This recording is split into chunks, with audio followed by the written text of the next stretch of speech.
मोजां नुयो साफाबो बे नायनायखौथ' जोङो नांले नाथाय बिनि बेसेनाखौसो जोङो इम्परटेन्स होनांगौ बे दामि चकलेटनावसो औ ओंखागौ डायरी मिल्क बे 5 स्टार चकलेट बेफोरबायदि ओमफ्राय मोजांथ' होमब्ला दोननायनि मुजाखौ दा हिनजाव मोनजाफैबायना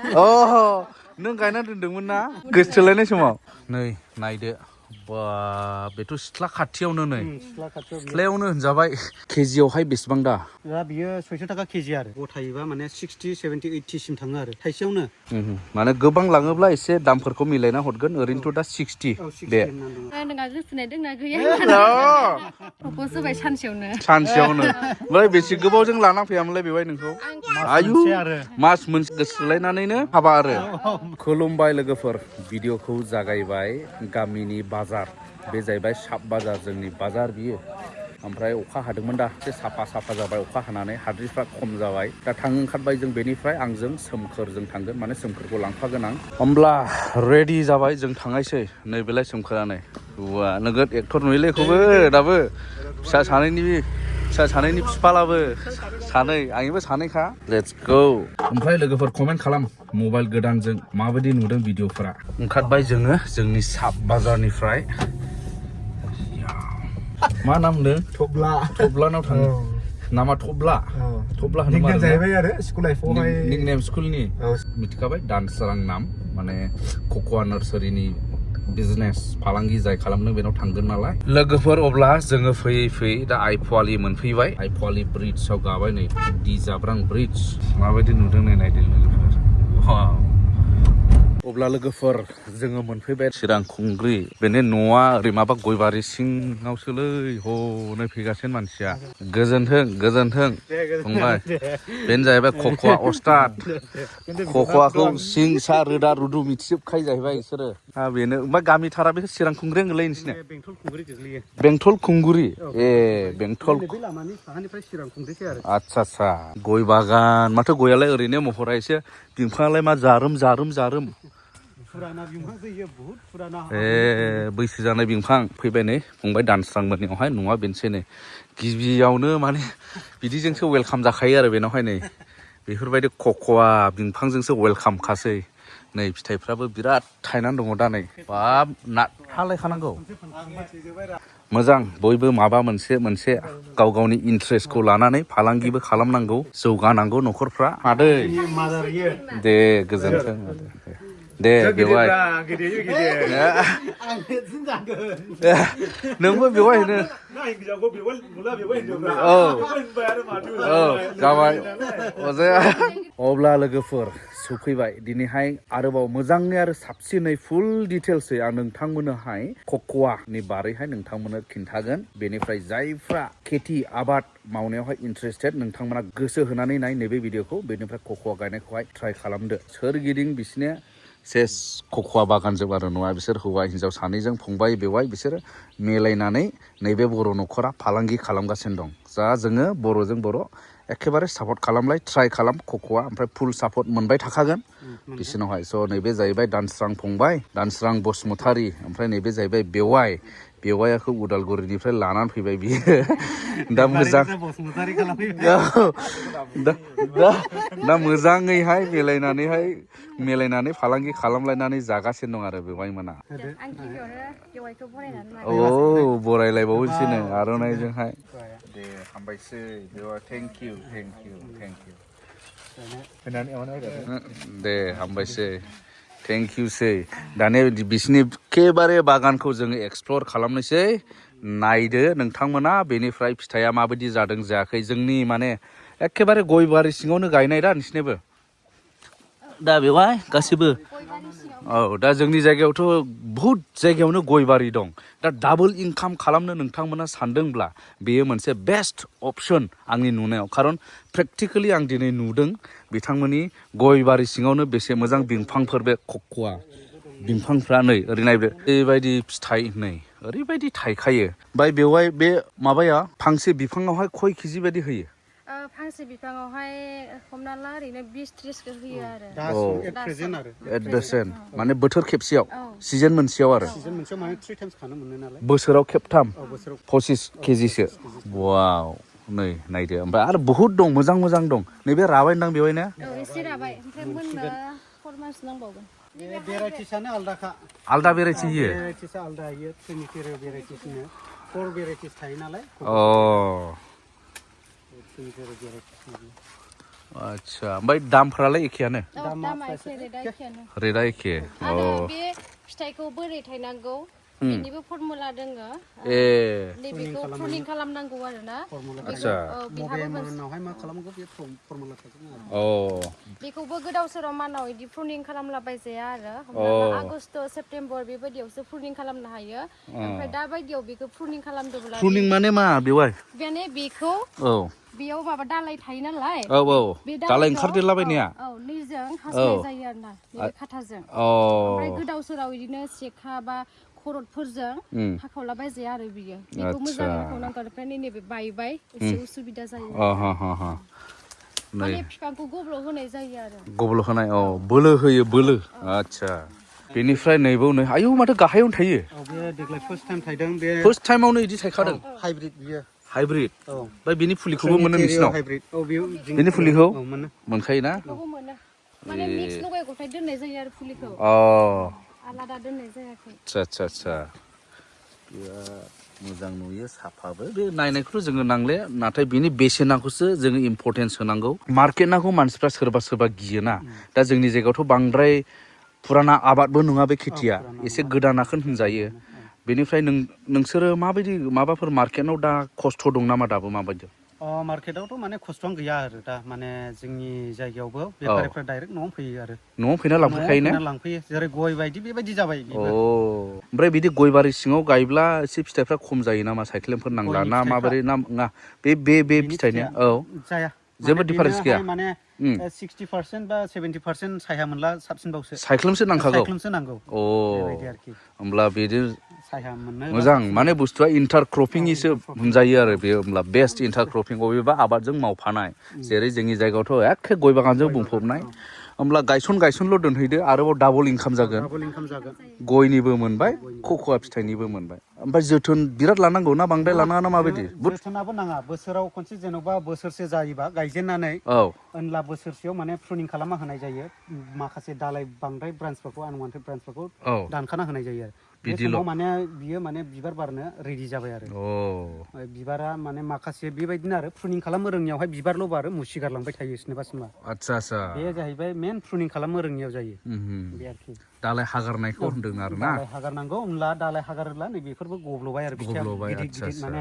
बांद्राय दालाय बिलाइफोर दोनोला ओमफ्राय गोबां मानसिफोरा जोंनाव बिफांखौ बोरै जोथोन लायो बोरै मुसि गारनायखौ माबायदि जोथोन खालामो जोंनाव सोंहरबाय थायो आरो ओमफ्राय किसुमान जोंहाबो इउटुब चेनेल दोङो ओमफ्राय किसुमान मानसिया नुवाबो आरो बिदिनो प्रुनिं खालामनायखौ नायनो गोसोब्ला जोंनि इउटुब चेनेलाव नायहैनो हागोन आरो ना प्रडाक्सन होननानै बुङो आरो टिडि थारु दैमारि होनबाबो फैयो आरो आच्छा टिडि प्रडाक्सनाव नायहैदो बिनि गायनाय मानाय जोथोन लानाय बेनि भिडिअफोरखौ आपडेट मोनबाय थागोन बे नैबे बेवाइनि चेनेल टिडि प्रडाक्सन दा नै बे गासै जेसेबां दं गयबारि सिङाव जोब नोंसिनिया बेथ' गोगोम माथो फिथाइया हाइब्रिद बेबो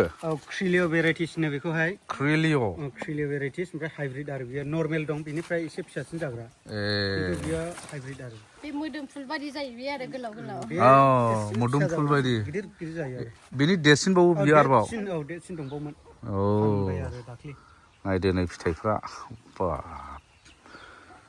फिथाइ थायनो बायालै बे बिफांया ओरैबायदि फिथाइ थायदों थारमाने सुंथानानै होलायनांखायो आरो नैबावबो नायदो नै माबायदि जेव थायो नै नै नायदो बेथ' सिथ्ला खाथियावनो नै सिथ्लायावनो होनजाबाय दाख्लि खनसे फानखांबावबायसो आरो बेवनिखौ नाला ओरैबायदि खामोन दाख्लि खनसे श्रेणी मोनसेखौ फानखांबाय दा नैबे सेकेन्ड श्रेणी आरो फिथाइयाखौला मानिबाय आं दा सोरबा मिथिया मायाव बाहायो मा फिथाइ सोरबा मिथिया नालाय दासिमबो बेखौ एसे खोन्थानानै हरदो दे बियो मेनलि माने चक्लेटआव बाहायनाय जायो चक्लेट ओमफ्राय केकआव चक्लेट माने जाग्रा चक्लेट बे दामि चक्लेटआवसो ओंखागौ डायरी मिल्क बे 5 स्टार चक्लेट बेफोरबायदि ओमफ्राय केकआव जे माबा सोमब्रोम होयोना बेनो गोजा आरो ओमफ्राय आरोबाव माने मेडिसिन खेथ्रआवबो बाहायनाय जायो बेखौहाय ओमफ्राय माने फुंग्रा बिदि फुंग्रा माबाफ्राव आरो क्रिमफ्राव बाहायनाय जायो बाहायो बेबायदि आरो भेलु गोनां फिथाइ आरो बियो दा नंगौ केजियावहाय बेसेबां दा मार्केटआव केजि मार्केट बियो माने दासिमाव एट प्रेजेन्ट आप डाउन जाबाय थायो नालाय माने 300नि गाहायाव थाङा केजि दा बियो 600 थाखा केजि आरो बिगुरखौ बख'ना हरनांगौ ना बिगुरखौ नैबे मोननोला बिनि बिगुरखौ इयुननानै सुगोन आरो अब्ला माबायदि खालामो माबायदि फानो बेखौहाय जों नायनि सिङावहाय नै मोनबाय हा बेखौहाय नैबेफोरजों हानांगोन नङाला नैबे बिगुरावसो माबायो नालाय बिनो थायो नालाय बे बिगुरा जिला बे थायनाय नङा आरो बिराद मोजाङै केयारफुलि माने हानांगौ जायो आरो नै आरामसे हानायावबो एफाग्राब माबा नङा बेखौ दा माने देखावलानो माबागोन आरो आच्छा देखावनायावबो माबा नङा एफाग्राब खस्थ' नङा बिदि देग्दिंलांनांगौ ने देग्दिंलांब्लानो जाबाय आरो बारा मोननां नामा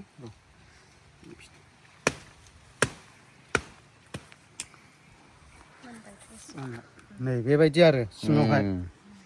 बेबायदि बिगुर थागोन 50था बिदिनो 45था 60थाबो थालाय लाङो आरो आच्छा बेवहाय ना ओमफ्राय जेन'बा बेयो मा होनो बेवहाय बेखौ ओरैनो हरनो ना फोरानना हरनांगौ ना माबायदि फोराननाङा माने ओरैनो इदि देखावनानै सुगोन आरो बेखौ देखावनानै बे बेगरखौ गोजा सिंनि मादाखौ गारनानै बेखौ ओरै खालामबाय दा ओरै खालामनानै बेखौ लांजोबो आरो बे सिंनि मादाखौ गारनो गोनां जायो बेनो आरो मोजां आरो माने 10 गाहामजों सेरसे जागोन 10 गाहामजों 10 गाहामजों दाथ' प्रडाक्सना मोजांखौनो होखादों बिफाङा मोजां प्रडाक्सन ओमफ्राय ओरैनो गथा फानोला नैबेबायदि साइजआ गथायोबा माने 60 70 80 सिम थाङो आरो केजि नङा थाइसेयावनो थाइसेयाव 50 60 70 सिम थांगोन आरो थाइसे फिथाइयावनो साइज बाय साइज बे गिदिर साइजआ 100 सिम थाङो थाइसेयावनो आच्छा बिदिबो लाङो ना बिदिबो लाङो ला सानना नायनायदो नैबे बिफां फांसेयावहाय जेन'बा 300 थालाबो नोंनिया 50थासो माबा खालामदो ओरैनो एभारेज खाबाय आरो आरामसे माने नों खस्थ' खालामा होननोला आरो बेबायदि खादो ओरैनो हरदो मानसिफोरा साननो हागौ जोंखो बे बिफां गोरलैनि जोलैखौ फुलि बानायो होननानै खिन्थु जों बानायनाय जाया आरो नङाबा जोंनावबोथ' फिथाइ फुलिखौ गायहैगोन गायनानै फिथाइया थाब थाहैयाबाथ' जोंनिबोथ' गाज्रि रेकर्ड फैगोन नालाय ओंखायनो जोङो जोंनि बे बिफांनि नैबे जोलैखौ जों बानायनाय जाया आरो दा नङाबा जों एभेलेबेल फुलि बानायनो हायो आरो गोसो बादि टेनसन गैया आरो दा ओंखायनो जों बानायथ'नाय जाया बेबायदि देखावनानै बेखौ हरनाय जायो आरो जोङो आच्छा थारमाने बेवाया बुंदों जाहैबाय बिथांमोना फुलि फानो नालाय मेनलि दा फुलिखौबो गोबां जायगायाव हरगासिनो दं मानसिफ्रा लांफैगासिनो दं ओमफ्राय फुलियाखौ माने बिसोरो बिराद मैच्योर्ड बिफांनि फिथाइनि बिगुर बेजोंसो फुलिखौ बानाय जाहैबाय बेसेबां 8 इयार्स जानांगौ बिफाङा ओमफ्राय बिनि माने आच्छा बिनि गोजौआवला नार्सारि बानाय जाबाय आरोखि माने बिफां गोरलैनि फिथाइयाखौ बानायनो नाङा आरो बानायब्लाबो मोजां जाया माने मेघालयानिफ्रायसो लाबोनानै बिगुरखौ लाबोनानै बेवहाय मोजाङै फुलि खालामनानै हरो माने फानो आरो दा बेखौबो मिथिनानै लानाया मोजां नङाब्ला गोदाव सोराव थगायलाबायजानो हागौ नंगौ बहुद फुलिनि डिमान्ड जाबाय माने गावबा गाव सोरनावबा 3 बोसोर 4 बोसोर 5 बोसोरनि गायनाय दं बेखौनो माने फुलिया डिमान्ड जाबाय नालाय बानायबाय फानबाय बेयावनो गिदिर-गिदिरथारसै बे एसे गिदिर बेबो मा हाइब्रिद ना माइबो निकनाल हाइब्रिद बियो निकनाल भेराइटिस बियो आच्छा देरबावो नामा बे एसे देरबावगोन ओमफ्राय बेनो एजि सिब्रु जाखायो ना प्रुनिं फर्मुलाया नैबेनोसै बेबायदिखौहाय हाना होनाय जायो नै बिदिखौहाय माने गोजौ थांसिगौमोन बियो हाना होबाय नैबे दालाय जाखाबाय नालाय साफिसियेन्ट दालायखासै बियो आच्छा आरामसेसो आरो बिदि जाना थासिगोन बियो दा खामानि मावनांगौआ बेखिनियानोल' आरो बोसोराव खनसेल' बोसोराव खनसे माने सेप्तेम्बर अक्ट'बराव हाना होदो होनब्लानो जाबाय आरो बास नेबाय थादो फिथाइनि सिन्था गैया मोनबाय गोमोन जाबाय आरो बे मोनोबा बेबायदि गोमोरै जायो आरो बेबो मोनहांबाय नै ने मोनहांजोबबाय हनै येल'इश गोमोहां जाबाय नै मोनहांजोबनायसै रेडि खालामनानै बेफारिखौ खबर होनायसैलाय आरो बिदिखौ बादलायखायो होनदों नामा बेफारिफ्रा 50 बिदिखौ दा नोंथांमोना नुबाय बागानाथ' बिथांमोननिबो गासिबो माने गय बारि सिङावनो मावजोबनायखा होमब्ला जोंनि साहानि गय बागानावहाय एसे माथा मारिदो गय बागान गोनांफोरा उनावहाय गय बागानफ्राथ' गैलाङाबो जालांनो हागौना थैनाय बेमार हमबाय माबाय होमब्ला नैबे कक'वाखौहाय माने माथा मारिदो गायना दोनदो बेनिफ्राय बिफांखौ गायनानै बेसे गोबाव नेनांगोन फिथाइ मोननो थाखाय ने माबासिम नेनांगौ जायो 1.5 बोसोर 2 बोसोर आंनिथ' 7 मासावनो थायनाय दं बिफां फांसे माने बोसोरसे मास मोननैयावनो थायदों आरो ओमफ्राय बिनि उनावहाय 1.5 बोसोर 2 बोसोर बिदिनो थायलांबाय थाबाय आरो आहा बिदि खानाया होमब्लाथ' जोङो गया 10 बोसोरसिमबो नेनांगौ जायो गय बागाना नङा होनदो नेनांगौ खमावनो नोङो 7-8 बोसोर गय बिफांनिफ्राय फिथाइ मोननांगौब्ला ओमफ्राय बे नोङो खख'आ हुन 1.5 बोसोर 2 बोसोर मेक्सिमाम 2 बोसोर खम समावनो मोनखायो खम समावनो माने नेनांगौ गैया नों जेन'बा दा गायबाय हो बिनि लास्टिंआबो 40-45 इयार्सखा बाप रे बाप आयुआ बिफांनि आयुआ माने जों थैना थांगुलायनायसै आरो आं गायबायना बेखौ आं थैना थांगुलायगोन आंनि फिसाफ्राबो मोनहैगोन आरो नंगौथ' बिराद मोजांथ' होमब्ला मोजांखौ दा हिनजाव मोनजाफैबायना नों गायना दोनदोंमोन ना ओमफ्राय बेवाइया मोनजाफैबाय फोथायनायानो गैबावामोन मानो बेबायदि नोङो WhatsApp स्टेटासाव होबाय थायो आं मिथिनाय मोनबाय होनना जोबोराबोमोन मा जिनिस बेलाय होननानै कन्ट्रल खालाम होननानै बुङोमोन गोसोथोलायनाय समाव फैखांनानै माने इयुथफ्राबो कलेज फरायनायफ्राबो दा गायना लायोला बे मोनसे काइन्ड अफ फिउचार प्लान आरो ना आजिखालिथ' माने जोङो साख्रि बाख्रिखौथ' गोब्राब ओमफ्राय खामानि मावनानै जानो माने एसे खस्थ'बो मोनो माने एभेलेबेल खामानिफोराबो खम बेनिखाय माने हा हुआथ' एसे एनै थाखायो गोबां मानसिनाव स्पेसियेलि गामि ओनसोलाव ओंखायनो माने गय बागानावब्लाबो बिफांनि बागानावब्लाबो गया नोंनि ओमफ्राय खख'आ आंनि आं गायसननायसो होननानै बिनानै गायनो हायो डिस्टार्ब गैखाया आरो जेबो गयनि थाखायबो जेबो डिस्टार्ब गैया बेबायदि गायजाव थागोन गोजौआव थागोन आरो बे गाहायसोखा नालाय राबार बारि सिङावबो गायनो हागोन गयावल' नङा राबार सिङावबो हाबावसो राबार बारि सिङाव गायनो हागोन राबार बारियावथ' माने बांसिनसो सोनो हायो गयाव माने एसे गोजान गायनाय जायो नालाय गय खानायाव एसे डिस्टार्ब जायो बेनि थाखाय आरो राबार बारियावहाय गैयालाबो 100+ सोनो हायो आरो आच्छा बिराद बहराथार बेबो बिफाङा खय बोसोर बैसो नोंसिनि दा जोंनि 6 इयार्स जाबाय आरो कमप्लिट जासिगोन जुलाइ बिदिनो 10 फ्रावहाय माने 7 ओरै हाबहैनायसै आरो 7 इयार्स हाबहैनायसै 6 इयार्ससोनि बिफांनो बारा जौखाया माने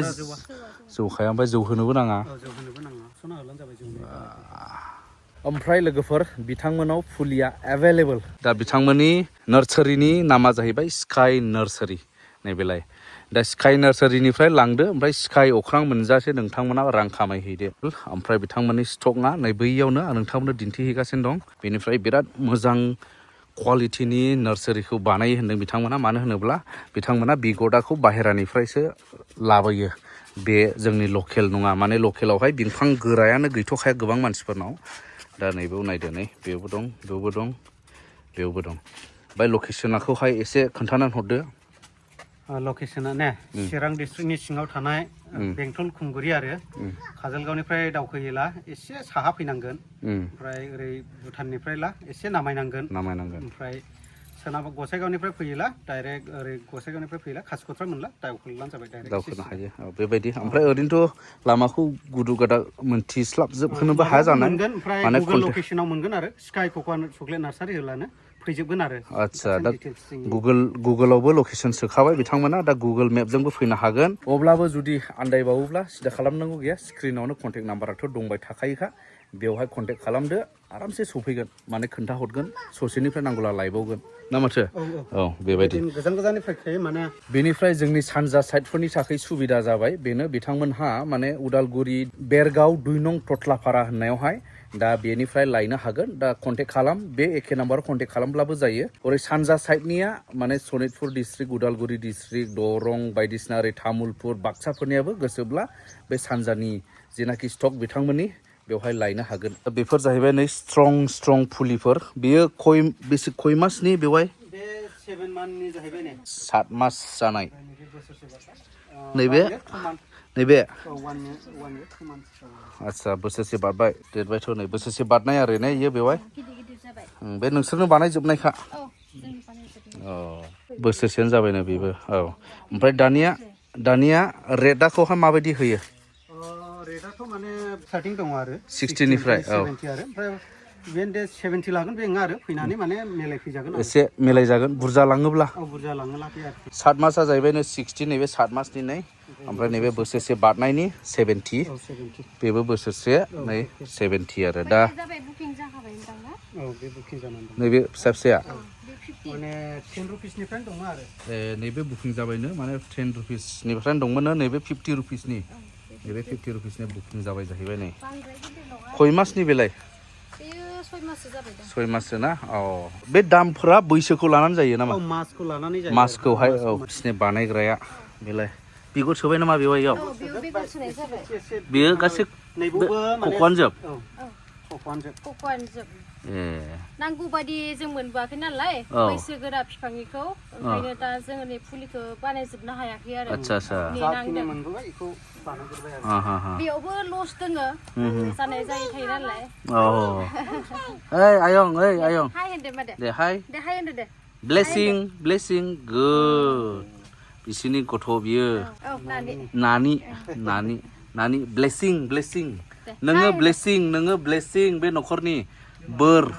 लोगोफोर नोंथांमोना नुबाय मिथिबाय बे खख'आजोंहाय माने माबायदि बिजनेस बिनि मुलाम्फाया मा नोंथांमोना एसेब्लाबो मिथिबाय नोंथांमोना माबायदि मोनदों कमेन्ट खालाम बेनिफ्राय नोंथांमोना स्क्रिनाव नुखादों कन्टेक्ट नाम्बारखौ बे कन्टेक्ट खालाम गासिबो डिटेल्सखौबो मोनगोन मिथिनोबो मोनगोन लांफैदो खेथि खालामदो इनकाम खालामदो दानाबा आङो बेवाया जोंनि न'सिम खस्थ' खालामना फैनायनि थाखाय बेखौ कका चक्लेटखौ गायना लानो थाखाय गिफ्ट होबाय आरो थेंक इउ सै बेवाय मोजाङै जोथोन लादे जागोन बेवाय होबाय नै होमब्ला खख'आ बेखौ जोङो सोमखोरजों आंजोंहाय राननानै लाहैनायसै जोङो बेखौ गायहैनायसै ट्राइ गायहैनायसै थेंक इउ सै जाबाय अब्ला लोगोफोर जाबाय लोंबाय नैबे दानस्रां फंबाय बेवाइमोननावहाय मोजाङै ओमफ्राय फिनिशिंआथ' गाज्रि दा मोनसे फिनिशिंआवथ' गय जाग्रा सर'खा आङो ओमफ्राय जोङो ओंखारबाय लास्टावहायसो आं सोंनायसै माबोरै लोगो मोनलायदों होनदोंमोनलाय बेवाइजों इउटुब मानसिफ्रा फेसबुक वाट्सएपजों लोगो मोनलायो बिसोरनो लोगो मोनलायदों जाहैबाय इउटुबनि गेजेरजोंसो लोगो मोनलायदों माबोरै जाया बेवाइ देलाय जोङो ना आं माने फार्स्ट टाइमाव आंहाबो साबसक्राइबार नांगौ नालाय ओंखायनो आङो WhatsAppआव बेनो हरबाय शेयार खालामदोंमोन चेनेलनि लिंकखौ ओमफ्राय साबसक्राइब खालामना लाबाय ओमफ्राय आंहा बे खालि भिडिअ बानायदों आरो कभार भिडिअ हेलौ टिडि प्रडाक्सन ना होनना बियो आंखौ बुंहरदों आरो आं बेस्थ' आंबो जि दुगिलायनो हरदों आरो ओमफ्राय फैनानै आं फन खालामबाय मामोन सोर नोंलाय होनबाय नोंसो आंनो लिंहरदों जाबाय आरो ओमफ्राय मोना आं गोदाव सोराव मोना बुंबाय हाय सा लोंबाय नामा होनना बुंहरबाय आरो आं बेखौ हाब आं सा लोंनायखौ बोरै मोनथिगोन होनना बे हरबाय आरो आंखौ बेयावनो नोंहा गोसोनाय दंना गैया बेनिफ्रायनो गैला सिगाङाव आंहाबो दङमोन गैला जालायबाय